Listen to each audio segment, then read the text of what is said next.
1972 সালে তৈরি করা রাজাকারের তালিকায় বাংলাদেশ জামায়াতে ইসলামীর কোনো নেতার নাম ছিল না বলে দাবি করেছেন দলটির বর্তমান আমির ডাক্তার শফিকুর রহমান। সম্প্রতি এক সংবাদ মাধ্যমে দেয়া একান্ত সাক্ষাৎকারে তিনি এমন দাবি করেন। আমার জানামতো একজন ছাড়া কারো বিরুদ্ধে এই ধরনের অভিযোগ ছিল না, আর যার বিরুদ্ধে ছিল তিনি আদালত থেকেই খালাস পেয়েছেন। ডাক্তার শফিকুর রহমান বলেন, 72 সালে যাদের বিরুদ্ধে অভিযোগ এনে তালিকা করা হয়েছিল ওই তালিকায় তো একজনও জামাতের নেতা ছিল না। এতেই প্রমাণিত হয় এটি একটি রাজনৈতিক প্রপাগান্ডা। এখন যেমন রক কাটার অভিযোগ তোলা হয়, এটিও একটি রাজনৈতিক অস্ত্র হিসেবে ব্যবহার করে একটি পক্ষ।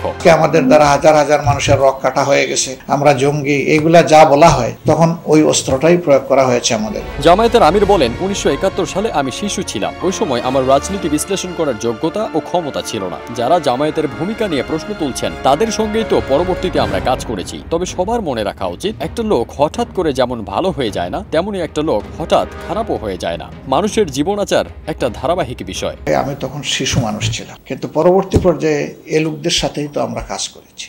একটা লোক হঠাৎ করে যেমন খারাপ হয়ে যায় না, তেমনি ভাবে একটা লোক হঠাৎ করে ভালো হয় না। জামায়াতের আমির এও বলেন, আমরা যাদের সঙ্গে চলেছি শতগুণে আমাদের থেকে শ্রেষ্ঠ দেখেছি। তাদের মধ্যে কোনো মানুষের অকল্যাণ তো দূরের কথা, তাদের মাথায় কখনো কোনো কুচিন্তাই দেখিনি। এটা দলে সবাই স্বীকার করতে বাধ্য হয়েছে। আমাদের মুরব্বী যারা ছিলেন তারা দুজন 3টি মন্ত্রণালয়ের দায়িত্ব পালন করেছেন। কল্পিত অনেক অভিযোগ তাদের বিরুদ্ধে আনা হয়েছে, যেগুলোর কোনো ভিত্তি নেই। কিন্তু তাদের বিরুদ্ধে কোনো স্বজনপ্রীতি, অনিয়ম, দুর্নীতি ও ঘুষের অভিযোগ উত্থাপন করার কেউ সাহস করতে পারেনি। কুরআন ও সুন্নাহর আলোকে জীবনকে তারা এইভাবে গড়ে তুলেছিলেন।